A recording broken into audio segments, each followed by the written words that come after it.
So I wanted to update my ultimate Lepic or my Lepic build video, seeing as a lot of things have changed since the previous one that I did make. There was the invasions, there was the 400% missions, we have Deathstalker now. We've got a lot of different shit that's been added to the game. And so I just kind of figured, let me just like make an updated video on my build in general, so that it doesn't don't cause confusion or mislead people. As always, I will say you can take this and you can modify it to your needs, and it can be whatever you need it to be for whatever works for you. Doesn't need to be. It's not written in stone that this is how it needs to be. This is just a person trying to just try and make something and make it works for me, so I feel like it will work for other people. So in this build, we've got my weapons, we have my components and reactor. For reactor, I typically use my enduring legacy mounted one with substats, skill, hit damage, and fire power boost ratio. In total, this is the crit stats that I am rolling with in general. Hit rate of 46 and 4.4 times hit damage, and those are my stats. So for components, I've got the Slayer set. I focus mainly on health and MP and defense. I don't have, that's why my shields are so low. So the reason why health and MP, health, survivability, MP, so my skills can last longer, and so that I can do my skills more often. So for auxiliary, I've got defense and MP, MP recovery and health, max shield and MP, get a little bit of boost of MP there, shields, defense, HP, and also a little bit of shields. So yeah, I would like to have more MP, but I don't want to at the cost of having less health. I just don't feel like it's really that necessary, in my opinion. So yeah, and as for weapons, I go with Enduring Legacy and Afterglow Swords. This is a nice weapon to have since you do get a reduction in DP. You can debuff the boss if you're fighting a boss. But for normal play, I don't really use it. It's more for movement speed purposes. As in, I switch to the weapon when I'm running through infiltrations. It increases my movement speed, thus I can keep up with the party a bit better. For Enduring Legacy, I'm kind of rolling with the setup. I've got my action and reaction. I've got fire rate up.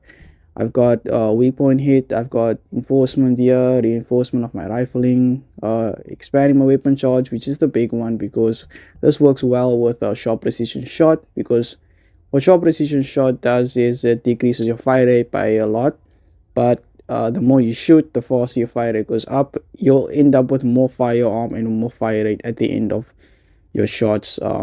Yeah, which bodes well because my crit is reasonably high. It's not as high as it could be, but I've got a 27% crit hit rate and 6.9 hit damage, which is kind of ridiculous. The reason why it's so high is because of these stats over here.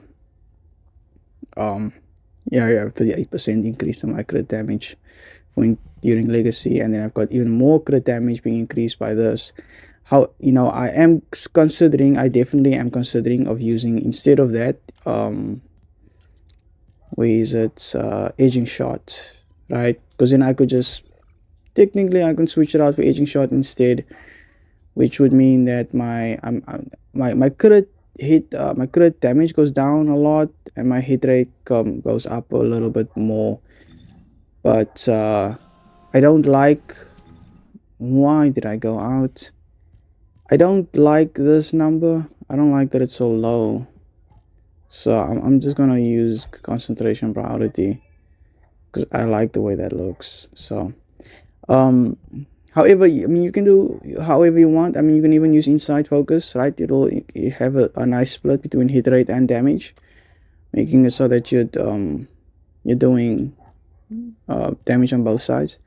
But I digress. This is what I roll with in terms of bossing, right? And for mobs, I generally switch it over. Instead of a sharp precision shot, I'll replace it with inside focus for a little bit more crit hit rate. I should really use this. I should really use this just because of Just change that. The reason why I can't use it really, because I want to use it in conjunction with concentration priority, but I still need to catalyze it. Matter of fact, I'm gonna catalyze it right now. Actually, I was gonna use no, I don't want to save. I was gonna use this one on Enzo, but that's fine. I need my weapon strong as fuck. So yeah. So with that, aging shot goes in there, and now I've got a beast of a enduring legacy right here. Now I've got critical hit rate 36%, hit damage at 6.9%. Now this is what I'm going to be rolling with. Got 850,000 DPS in total. However, that's not the number you should be looking at. The number you look at is your firearm attack, 23,000, which is pretty good. It's a good setup to go with, and obviously Afterglow is just a beast regardless. But this is the direction in which I've been going with my Afterglow sword. Weapon expansion, very important. Hit rates, critical mods, weapon inside, weak point inside. I went with criticalization or concentration stabilizer for the less for less recoil. This might be a mistake. I am not 100% certain, but I think that this just helps me keep the weapon steady when I'm firing, and so that's why I went to this instead. Because hit sword, Afterglow sword has an innate insane fire hit rate in any case, so you would want to go with focusing on critical hit damage just so you can get it up to par with the critical hit rate, and so that you're just doing more damage in general. But yeah, because with each unique ability, death propagation, you get what does it do now again? I always have to check. I always forget these things. I have it at level 2. So what I'm getting right now, I'm getting 6 stacks of weak point damage at 9%. Weak point damage per stack is 3. Hit rate is 17. And then on hitting a Colossus is also 17. So yeah, this weapon's not done yet, but it's going there. It's getting there.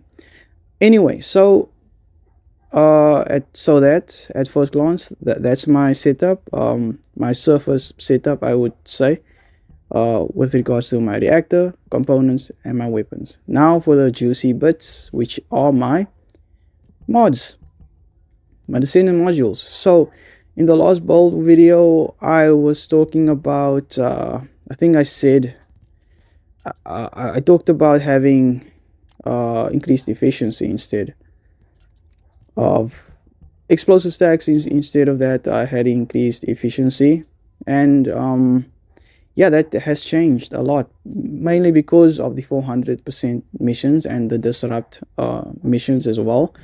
They require you to be very mobile and be able to do a lot of damage really quickly. Now obviously the answer is just go with the ultimate bunny, and I do have one. I've used her and it works well, but I like to play UltimateLepic. It's my favorite character, it's my main character, and thus I will do everything in my power to make the motherfucker work. So this is why I went with explosive stacks. It modifies your grenade throw. You charge it up to 3 times. How the charges work is the more ammo you shoot, the more grenades you have. Only 3 grenades. It doesn't go more than 3, but what I mean is you don't need to wait on a cooldown. There's no cooldown needed. You shoot and you have grenades. As long as you're firing your weapon, you're having grenades there. So that's what explosive stack does. That's why it's so good. Yeah, and then I have as usual my health mods, HP, Stem Accelerant. I could go with HP Collector, but I feel like just having more HP is just good because I've got 400%, 450% HP. It's ridiculous. And as usual, my critical skill mods, my skill critical mods, my insight, concentration, emergency measures, front lines, and then we have increase to our skill power, fire skill power, technician. These are the normal ones that every Lepic needs to have, in my opinion, for normal play. The differences I think comes in really with like speed and shield and like skill expansion. People were like, you should go for like both skill expansion and duration for skill extension, but in this build, I'm kind of just going for a lot of DPS and survivability, and so I opted for having expansion instead of extension because of just being able to have larger explosions, generally larger explosions, and like just a larger effect, just the radius of it is just good to have, because increasing your radius has a direct increase to your DPS. And then spear and shield, extra defense, because I don't have any defense, but I can an extra defense, and then having skill power booster is also nice. That 0.8%, that 0.8 points to your skill power is nice because it multiplies with the power modifier. The technician modifies it more. Higher skill power, general skill power, being modified to have higher, more damage. Just know it just does more damage. You get more damage from this, and that in a nutshell is why I have it set up this way and why it works this way. And as I usually do, I will showcase how this works so that I can prove that the setup does work for infiltrations. It works for hard mode infiltrations, definitely. Everything from 100% to 400%, it works phenomenally. You can solo that shit also with this. I'll show that too, as well as the desert missions, of course. Yeah, you can use this for that, and you will get by pretty well, like without any issues. And then now we'll move on to my boss build. So for bossing, I have a couple of things different, right? No more health, really. Just duration is important. Range, duration as well, and skill critical mods as well. Amplification control is like, I went with this because of the increase in my range, because I noticed that I kind of needed more range in order to just push my damage up a little bit. The shields is not that important because you're not trying to outlast the boss, you're trying to out DPS the boss. So that's why I went with range instead of any other defense mods or weighted scales. For instance, I didn't go with that. And then I have maximized power. This is what makes this so brutal, is because this increases your power modifier by 96%. Now the trade-off is obviously a major increase in your cooldown. But if you're kind of using the amount of lives or the death counter effectively, this won't really matter that much. So maximize power will be the way to go. And of course, focus on fire. You need this. With this skill critical, duration, expansion is what makes this build work. Now, as I said in the previous video, the same thing still applies with Firearm Master. Firearm Master is a situational thing, because if you want to go with it, you can go with it, but don't use this in a group. Please don't. Okay, my opinion is that I don't think you should be using this in a group, just because it takes away Lepic's close call ability and changes it to Firearm Master. So every time you switch to your overkill, your unique weapon, your range is increased, and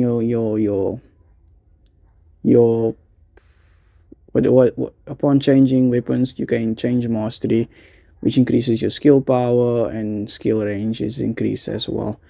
So that's why Fire Master is good for bossing, because you're able to take down a boss much faster. It does allow you to sort of one-shot certain bosses. However, a boss like Swamp Walker, for instance, I've tried it. It doesn't do well, just because you are immediately taken out by the amount of damage that you are taking and tanking, because you're soloing it. And when that happens is, before you can even get anything out of Lepic, before you can do anything, you're downed. And then the boss is in his immunity phase. Now you're taking even more damage. You see how this kind of sorts to go. It just becomes a mess. Whereas With close call, you kind of have the ability to tank all of the boss's damage, gain your damage immunity to immobilization, as well as recover your HP at the end of close call, and it gives you a second wind in that way, because now you're able to fight much longer, survive much longer, and do this reasonably the same amount of DPS against the boss. So my bossing side hasn't really changed all that much. To say, I also do use a different mounted setup. I do use Wave of Light with this optimized this mounted. Where is it now? Yeah, here we go. This is the reactor that I have. Skill, this has not changed. Skill, critical hit damage. Ideally you would want hit rate, but this is the one I got, and additional attack against the Colossus. So it results in me having this setup. You have what, 46% hit rate and hit damage at 4.3. This tab over here, it's labeled mission, but it should be labeled experimentation.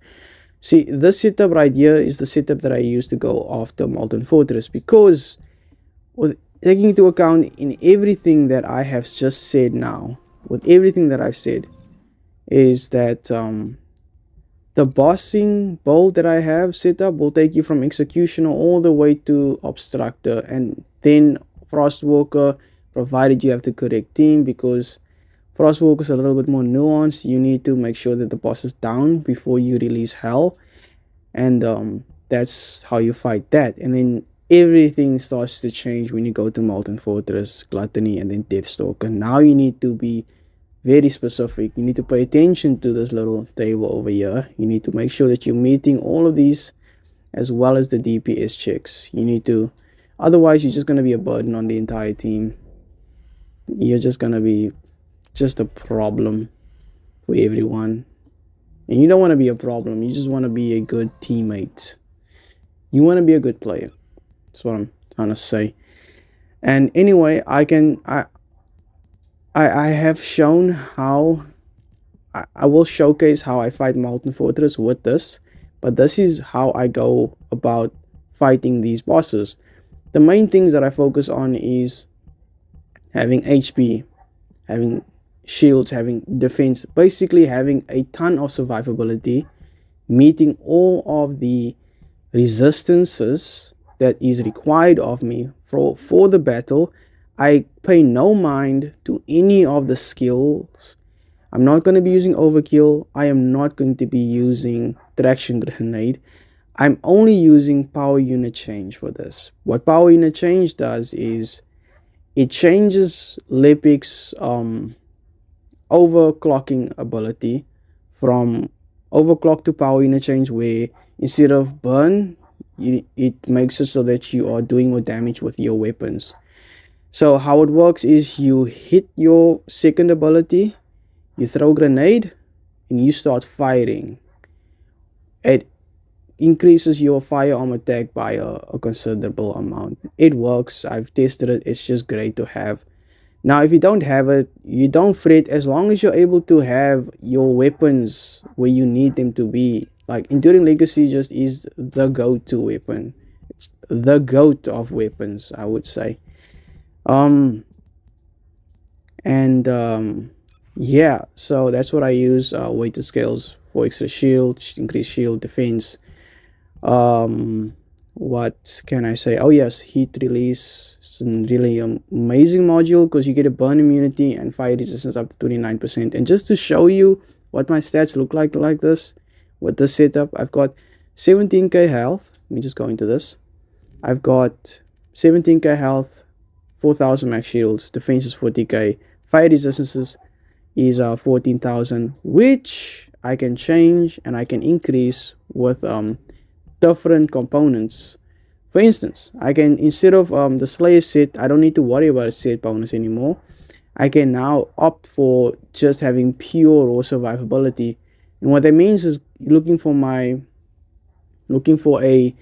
auxiliary power module, equipment or component that gives me fire resistance. This gives me 3600 fire resistance, which is multiplied by all the the fire resistance percentages, the modules that I have on, and it increases my fire resistance to 25,000 fire resistance, basically making me immune. I can stand on the surface of the sun and it'll feel like just another hot day.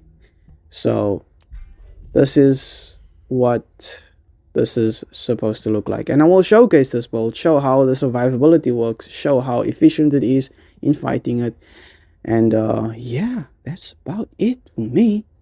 That's about my entire build setup, my Lepic build setup. This is just the updated version of what I wanted to showcase, what I wanted to show people and just have on this channel, so that you can use it or not. If you don't like it, you don't like it. If you like it, cool. And yeah, that's about it. Hope you enjoyed the video. I hope it was a little bit informative and not too complicated. If it was, you can say so in the comment section. You can tell me, yo man, you're wrong and you should change this, or stop talking. And I would say to you, go fuck yourself. But then again, we have a, that's how discourse works, right? We can agree to disagree, or I'll take your criticism, I'll look into it, see if there's any basis. But I digress. Hope you enjoyed the video. And that's it for me. Peace out.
Little shits.